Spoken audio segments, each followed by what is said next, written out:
Bismillahirrahmanirrahim.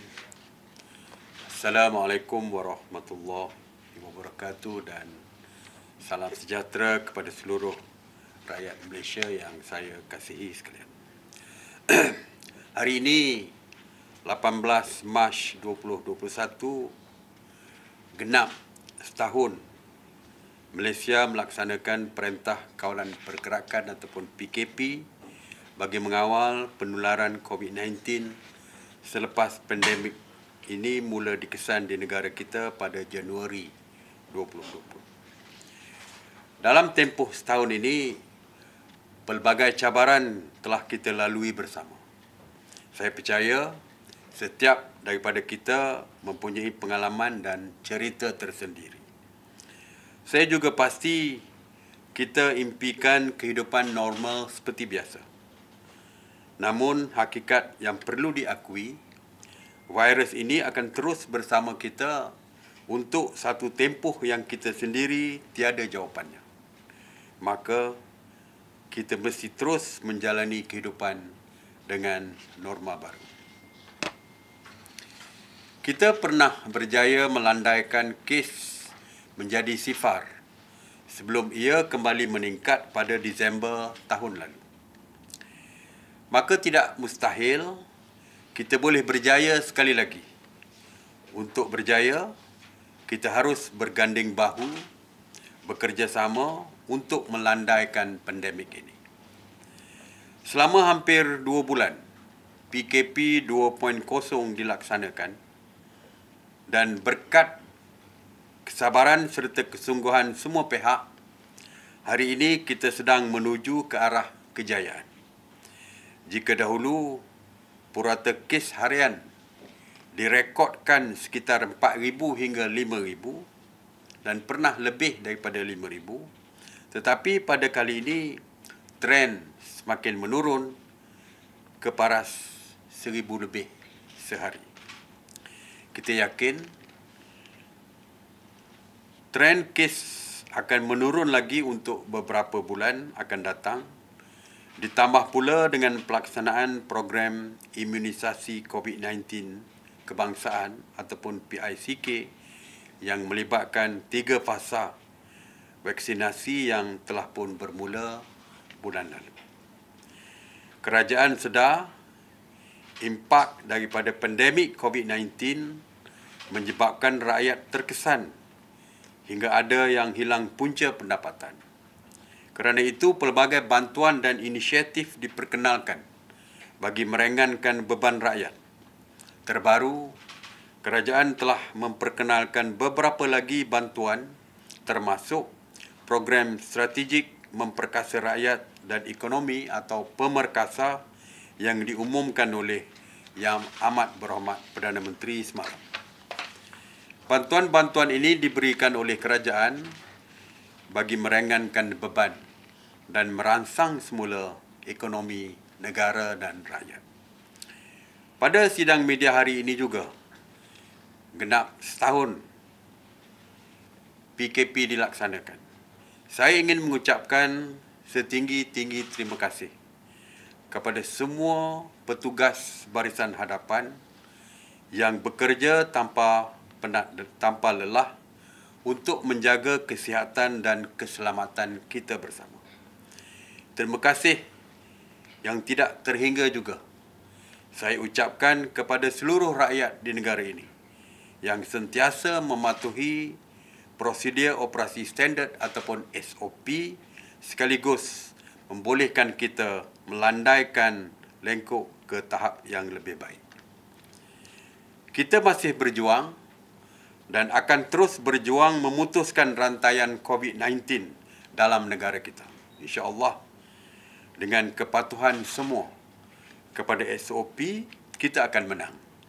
Inilah yang paling penting kerana kita tidak mahu lagi negara dibebani dengan kenaikan kes secara mendadak seperti beberapa bulan yang lalu.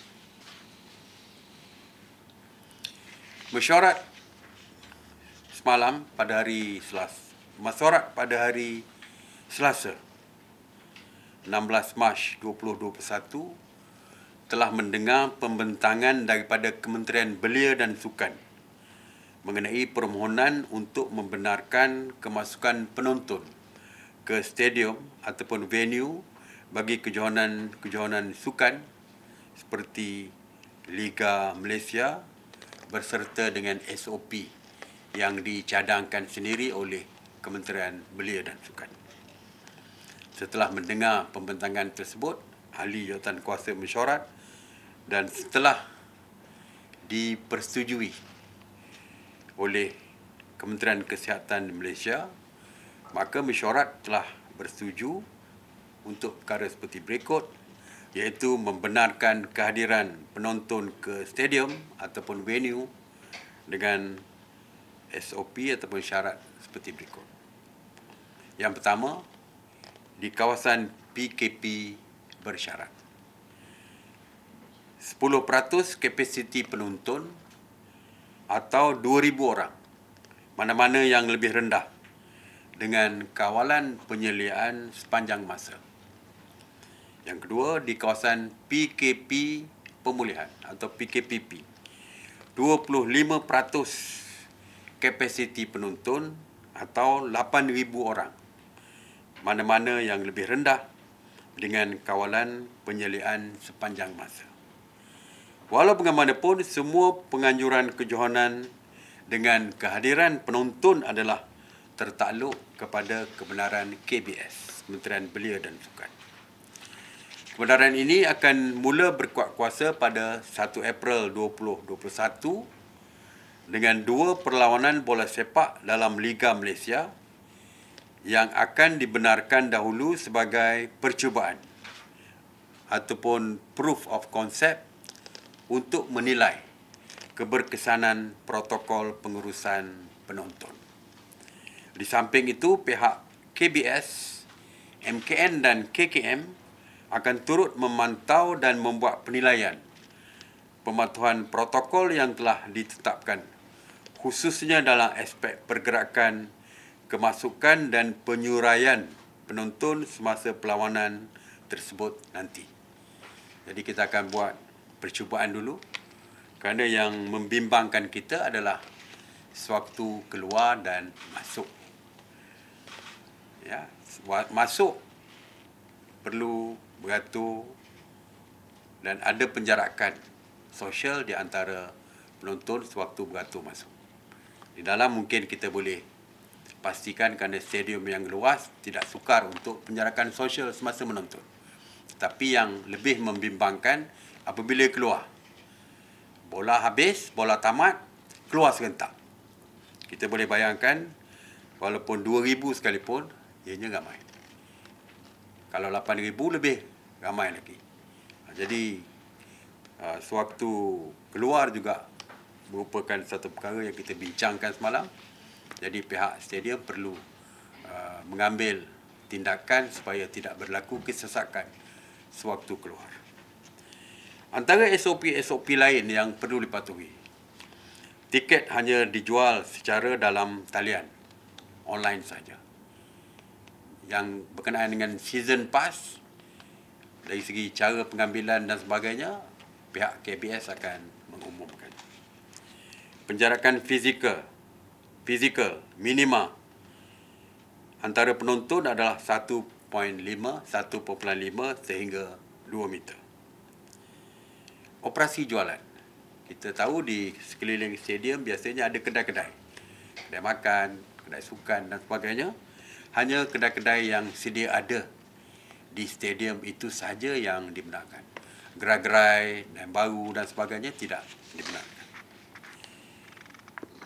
Pergerakan masuk dan keluar saya sebut tadi mestilah secara berjadual dan tersusun. Banyak lagi SOP lain yang perlu ada pada setiap perlawanan ini. Ianya akan diumumkan oleh Kementerian Belia dan Sukan lebih detail lagi, dan kita juga, tuan-tuan juga boleh merujuk kepada laman web KBS dan juga MKN.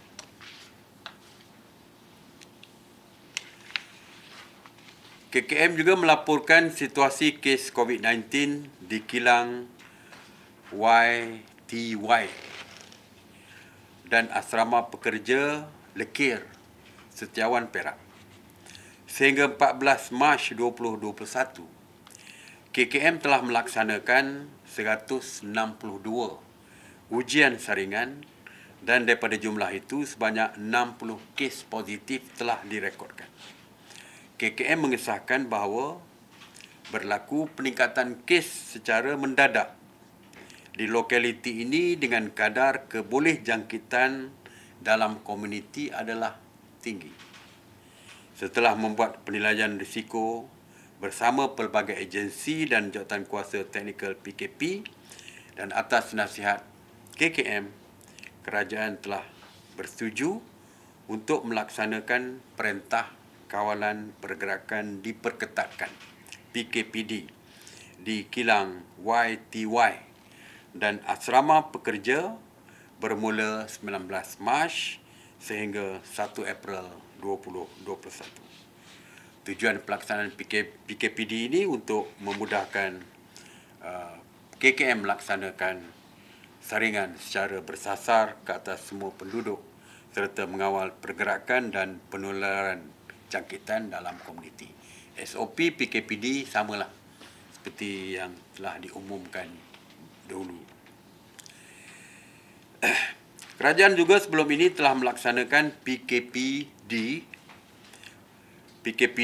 di Sekolah Henry Geni, Teluk Mas, Melaka yang dijadualkan tamat pada hari esok 19 Mac 2021. Sehingga kini KKM telah melaksanakan 602 ujian saringan dan daripada jumlah itu 27 kes positif COVID-19 direkodkan. KKM mengesahkan masih berlaku peningkatan kes dalam kalangan penghuni sekolah terbabit dan terdapat baki 171 sampel ujian saringan sedang menunggu keputusan. Setelah membuat penilaian risiko bersama pelbagai agensi dan jawatankuasa teknikal PKP atas nasihat KKM, kerajaan bersetuju untuk melanjutkan lagi PKPD di Sekolah Henry Geni, Teluk Mas, Melaka mulai 20 Mac sehingga 2 April 2021. Seperti biasa, saya akan laporkan secara ringkas mengenai Task Force Operasi Pematuhan. Semalam sebanyak 3,702 pasukan Task Force Operasi Pematuhan PDRM yang terdiri daripada 15,628 anggota yang telah melakukan 66,603 pemeriksaan bagi memantau dan menguatkuasakan pematuhan SOP di seluruh negara. Semalam, PDRM telah menahan 58 individu di atas kesalahan engkar SOP. Dan pada jumlah itu, 54 telah dikompaun manakala 4 direman. Ini merupakan satu jumlah yang kecil yang pernah direkodkan. Ya. Saya harap kalau kes ini boleh dikekalkan seperti ini, alhamdulillah. Ya. Saya tidak tahu apakah puncanya. Walaupun 2 hari lepas saya umumkan kes yang melibatkan pusat hiburan kosong. Tetapi daripada 54 kes yang direkodkan semalam, 39 adalah daripada pusat hiburan. Jadi saya harap kes yang melibatkan pusat hiburan ini, jika dikenakan hukum kompaun yang maksimum, saya rasa boleh mengurangkan kes yang berkaitan dengan pusat hiburan ini. Mengenai Ops Benteng, semalam Ops Benteng telah menahan 17 orang parti serta merampas 2 buah kenderaan darat dan 1 buah bot atau kapal dalam operasi yang diadakan di seluruh negara. Dalam operasi itu juga 42 bot atau kapal turut dikesan di perairan negara. 269 sekatan jalan raya Ops Benteng juga dilaksanakan di seluruh negara. Mengenai sanitasi awam, semalam 58 operasi sanitasi telah dilaksanakan di seluruh negara yang merangkumi 12 zon merah, 7 zon jingga, 16 zon kuning dan 2 zon hijau yang melibatkan 467 anggota Jabatan Bomba dan Penyelamat Malaysia, 200 pihak berkuasa tempatan serta 33 jentera Jabatan Bomba dan Penyelamat Malaysia. Mengenai kuarantin wajib, semalam seramai 738 individu tiba di semua pintu masuk antarabangsa negara dan semua mereka telah dikuarantin secara wajib. Mengenai tapak binaan, semalam CIDB membuat pemeriksaan di 35 tapak binaan di seluruh negara dan didapati kesemua tapak binaan patuh pada SOP yang ditetapkan. Mengenai saringan pekerja warga asing oleh Perkeso, semalam seramai 3,820 warga asing telah menjalani ujian saringan COVID-19 dan daripada jumlah itu 106 didapati positif COVID-19. Daripada sumber KSM, Kementerian Sumber Manusia, secara kumulatif setakat hari ini 630,830 pekerja asing telah menjalani ujian COVID-19.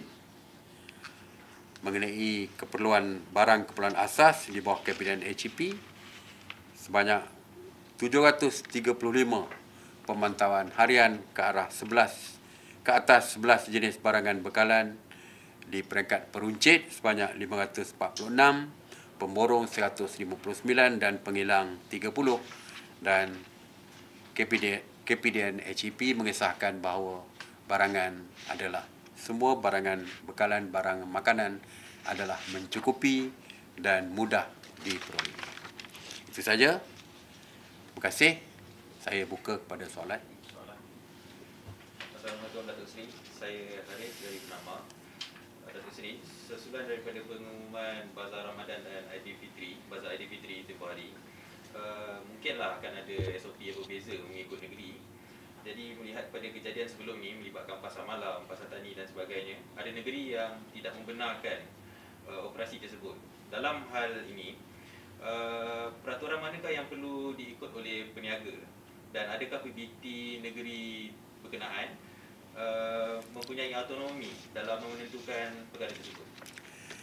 Sepatutnya negeri ataupun daerah perlu mengikuti apa yang diputuskan oleh Kementerian Persekutuan, ya. Terutama yang berkaitan dengan PKP, SOP di dalam PKP ini. Kerana undang-undang yang dipatuhi adalah di bawah Akta 342 di bawah Kementerian Kesihatan, dan keputusan MKN juga sepatutnya mereka patuhi. Tetapi seperti yang saya pernah umumkan bahawa terdapat kes-kes tertentu yang majlis daerah perlu menyesuaikan dengan keadaan di tempat mereka. Kalau di Sabah, di Sarawak, masa misalnya. Kalau pasar Ramadan kita mulakan daripada pukul 3 petang. Mereka mungkin bermula pukul 2 petang. Kerana waktu berbuka di Sabah, saya percaya lebih awal, iaitu 6.30. Ya, kita 7.30, sana 6.30. Jadi mereka perlu membuka lebih awal. Dan mereka menutup, kalau sini pukul 8, mungkin mereka pukul 7. Jadi itu penyesuaian yang perlu kepada majlis daerah. Setengah tu, dan kita juga apabila kita umumkan sesuatu seperti masa sebagai contoh, pukul 12, yang mereka tidak boleh ada melebihi daripada masa yang kita tetapkan. Kalau pembukaan kedai makan ataupun premis perniagaan lain sehingga pukul 12, mereka tak boleh pukul 1 atau pukul 2 lebih daripada apa yang kita tetapkan. Tetapi mereka mungkin menyesuaikan dengan keadaan tempat mereka. Mereka mungkin boleh mengurangkan dari segi dari segi masa tersebut. Mungkin mereka kata pukul 10. kerana lebih sesuai dengan tempat mereka pukul 10. Kalau kita kata kita tidak membenarkan pembukaan pasar malam, contoh, mereka tak boleh membenarkan membuka pasar malam. Tetapi kalau kita kata benarkan buka pasar malam, tetapi kerana kes-kes tertentu yang mereka rasakan perlu tutup ketika itu, mungkin kita tidak boleh menghalang mereka.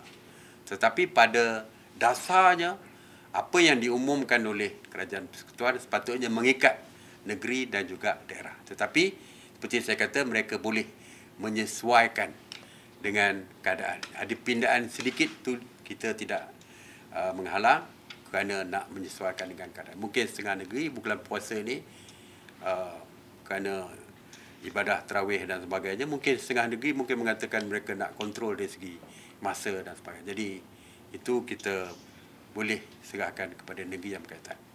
Ya. Assalamualaikum Datuk Seri, Akif dari Bernama. Soalan saya, adakah wujud arahan dikeluarkan kepada mana-mana pengetua ataupun pejabat pendidikan daerah supaya tidak melaporkan mana-mana kes positif di sekolah pada KKM maupun MKN? Arahan sekolah tu saya percaya elok tanya Kementerian Pendidikan, ya, kerana mereka lebih tahu. Tetapi di bawah Akta 342 ianya menjadi satu kesalahan kepada mana-mana pihak yang cuba menyembunyikan apabila terdapat kes-kes COVID positif di kalangan mereka. Sebagai contoh, kilang. Ada kilang yang disaman kerana cuba menyembunyikan kes yang melibatkan pekerja mereka yang didapati positif COVID-19. Salah di bawah Akta 342. Jadi setiap individu, setiap majikan, setiap pengurusan sekolah atau mana-mana wajib melaporkan kepada Kementerian Kesihatan jika timbul isu COVID positif di kalangan pekerja ataupun pelajar-pelajar di sekolah mereka ataupun di universiti sekalipun. Mesti laporkan. Jadi arahan ini saya tidak tahu, perlu didapatkan jawapan daripada Kementerian Pendidikan. Assalamualaikum Datuk Seri, Faris dari RTM. Kita tahu tak lama lagi kita nak menyambut bulan Ramadan, selepas tu Aidilfitri juga. Jadi Datuk Seri, boleh tak kita merentas negeri? Soalan cepumas ni. Daripada dulu raya tahun lepas, itulah soalan yang paling popular sebelum raya.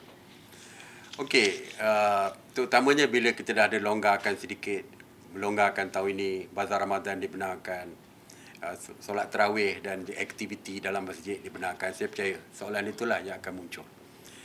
Seperti saya katakan bahawa setiap keputusan yang kita buat adalah berdasarkan kepada nasihat daripada Kementerian Kesihatan.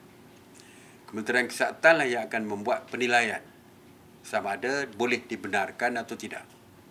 Seperti kita tahu, rentas negeri merupakan salah satu daripada penyumbang kepada kluster kes-kes baru COVID positif. Terdapat 32 kluster balik kampung rentas negeri yang berlaku. Di Sarawak, salah satu contoh di kawasan Rumah Panjang, disebabkan rentas negeri menyebabkan berlaku kes dulu Sarawak hijau, negeri yang terbaik di dalam Malaysia dari segi kawalan, hijau kesemuanya. Now Sarawak banyak kawasan merah, jingga dan sebagainya. Jadi sebab itulah Kementerian Kesihatan memandang serius kepada soal balik kampung. Satu lagi negeri, contoh negeri yang klasik yang sentiasa saya sebut, Kelantan. Kelantan satu ketika sebelum kita benarkan balik kampung bulan 12 adalah negeri hijau. Tetapi selepas bulan 12, ramainya warga daripada Kelantan yang berada di Kuala Lumpur, berada di Selangor, balik ke Kelantan. Selepas itu Kelantan menjadi negeri merah. Lebih daripada 65% daripada daerah Kelantan ketika itu menjadi merah dan kes terus meningkat. Menyebabkan Kelantan ditukar daripada PKPP kepada PKP kerana kes balik kampung. Jadi sebab itulah Kementerian Kesihatan merasakan kawalan rentas negeri ini perlu dilakukan dengan cara yang lebih tegas. Bagaimanapun untuk menjawab tadi, raya ni boleh balik atau tidak, Kementerian Kesihatan lah yang akan memberikan nasihat kepada jawatan kuasa teknikal ataupun sidang khas MKN sama ada membenarkan atau tidak. Jadi saya difahamkan katakan bulan Mei nanti mengikut Kementerian Kesihatan, mungkin kalau kita semua patuh SOP dan sebagainya mungkin akan turun menjadi 500. Jadi waktu itu mungkin Kementerian Kesihatan akan membuat penilaian risiko dan menasihatkan kita. Jadi mana-mana yang nak balik kampung tu sama-samalah kita berdoa supaya ada sedikit kelonggaran. Tapi yang pentingnya saya rasa kita patuh kepada SOP, insya-Allah kes akan menurun lebih cepat daripada yang kita jangkakan. Terima kasih. Ada lagi? Tak ada. Assalamualaikum warahmatullahi wabarakatuh.